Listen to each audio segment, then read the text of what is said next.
Hello everyone. In this tutorial I'm going to show you how to create an assessment for your students.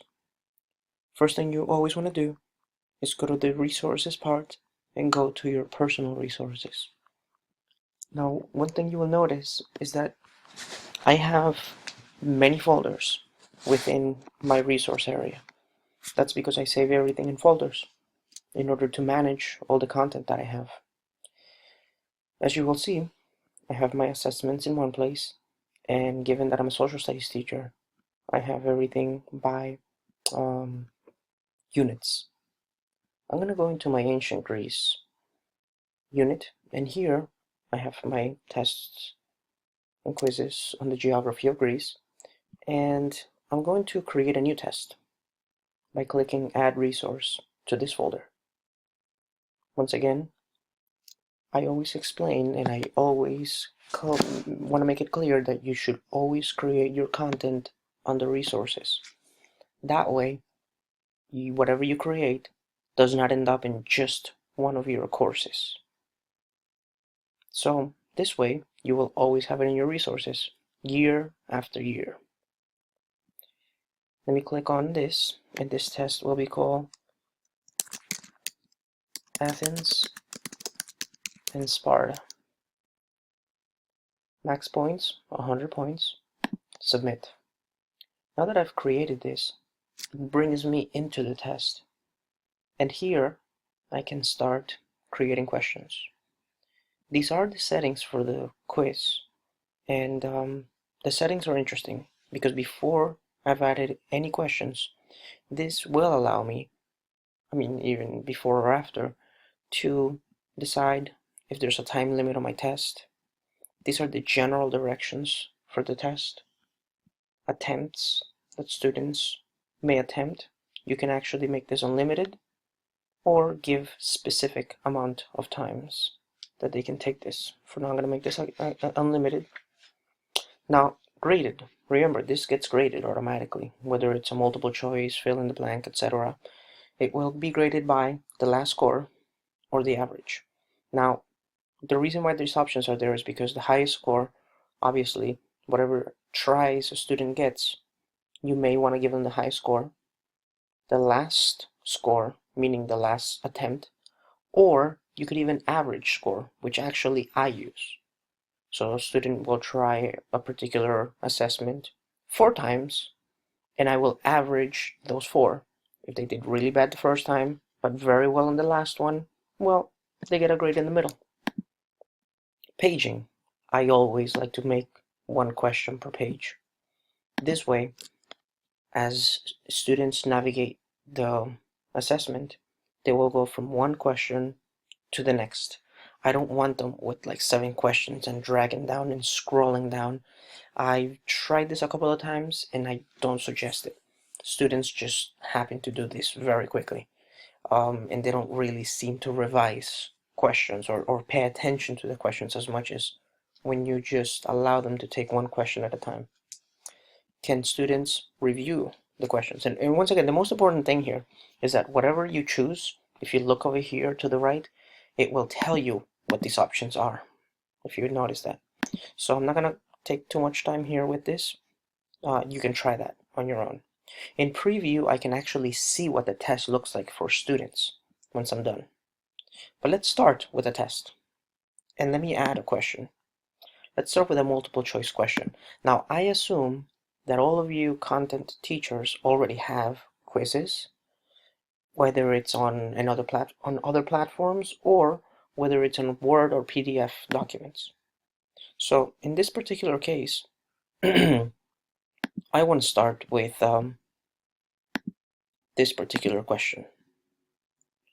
And this question here is interesting because it's got a passage, there's a title to it, these are the directions, and this is the question. I'm going to copy this. And now I'm going to paste it. And one of the things that you may find interesting here is that this platform almost looks sort of like a Word document, right? And one of the things that's interesting is that I can very easily change the font. I can make this unbold it or bold it, and I can actually add to this directions. Paste your answer to the question on the passage below. So this is my passage. I'll make this an italic, and now I will add this so my students know that this is the question. One of the things that I will do is I will make this the bigger of all of these texts that's within this, and this over here, let me just make sure that that is 14. Good. And that's it for now. As you can see, there are various options. I can change the font color here if I want to, but I will not. There's highlighting, here's some formatting on math equations, and I can even include images, links, symbols, and so on. There is a spell check, but I usually like to paste it from Word because Word does a better job than this particular one. Alright, now, for those of you that do know HTML, this is how you switch to it, but let's keep it simple. Here it is. Now, my question obviously is a multiple choice, so here are the choices. First one, notice that I'm clicking Control C to just copy these real quick. I don't want numbers there. And notice as well that I'm easily just pasting all of this here.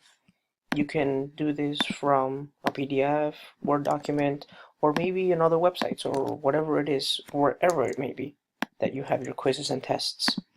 In this particular one,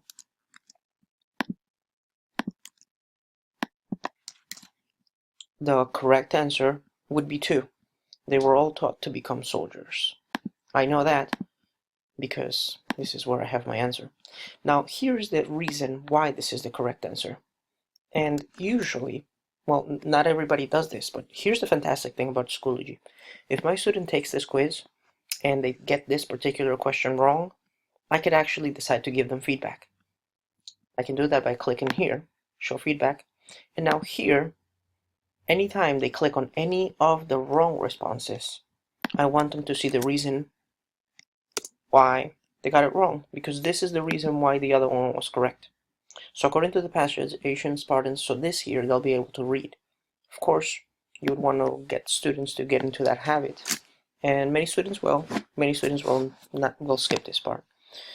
Correct response feedback? Sure, I can say, well done. You decide what you want students to see once they've answered this correctly. So this is an interesting part because I usually always randomize choices, which means that students, every single student in the room may be in this particular question, but everybody gets the choices in different parts. Allow partial credit. That's if a question is worth, I don't know, let's say a point or 2, but there are 2 correct answers and they get 1. So you would give them. But this is only 1 point, and this is not a timed question. You can time your questions. That'll be it. This is done. I'm going to click create question, and I have my first question. Let's preview it. This is what students will see. And when students take this quiz, which only has 1 question so far, they will see this. Now remember, I didn't put directions for the entire test, just for this particular question. My student will go over here, they'll click submit, and that's it. So that is edit question, leave page. This is how you create a question within an assessment. Now, very important, there are true and false, there's ordering, there's short answer and essay questions, fill in the blank, and matching. And then from question banks means that once you create a lot of these questions, you can actually store them in a place, and then you could share them, or then you could always go back to a place where you're storing them and actually take questions from the question bank, not just tests. page break, and text. So there is multiple ways that you could test your students. This list is actually growing to 15 total by this fall. I was attending a webinar and recently where they displayed the new features that are coming out by the fall of 2017. There's going to be, I believe, 19 to 20 different options. So basically here in this next part, I just want to show you very quickly how you can take this over here. This is the matching question, and here you can have students match things. So let me just show you super quickly. Directions. Match the following definitions with their terms. And one of the things that I can do here is I can go to Quizlet. If you're not familiar with Quizlet, it's a platform where students can study and prepare for quizzes. And this is, by the way, my account. And I'm going to copy paste police, a city-state in ancient Greece. So I can just go very quickly over to my test. And here's the answer, the term.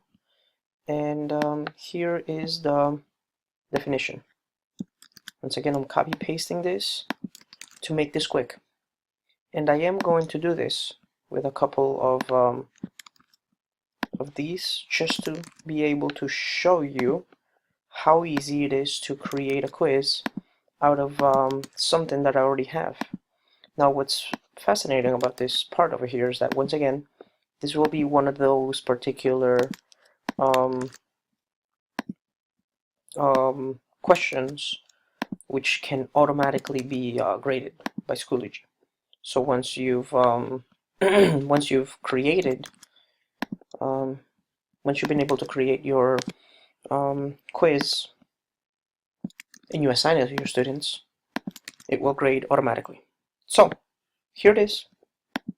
And now what I'm going to do is I'm actually going to, you can add filler words to make this more challenging. I'm not going to do that right now because obviously I'm just demonstrating how I create this. I am going to make this bigger. Actually, let me make it bigger here. Those are my directions. And then allow partial credit, of course I will. And I will give them 1 point for each one of those definitions, which totals 4. And I don't want to add any filler words. I'm going to leave it like this. And I'm going to click create. And when my students see this particular question, I am going to show you what that looks like. I'm going to click begin. We're gonna actually click on that, and as you can see, I actually didn't change the settings. So this is what the questions would look like if there was no no one question at a time. And here, let's take a look at this: a city-state in ancient Greece. Let's answer B. Greek history. Now, one of the things that I don't see here, normally you would see a connection between the two. It would actually create a little line between this one and B. But nevertheless, C, D, and A. So that is it. Then my students will be able to submit their work. That's pretty much how you create an assessment. And that is, a very quick, simple, but I think effective way to recreate your assessments and turn them into assessments that will automatically be graded and that will save you a lot of time. So I hope you found this tutorial helpful. Thank you.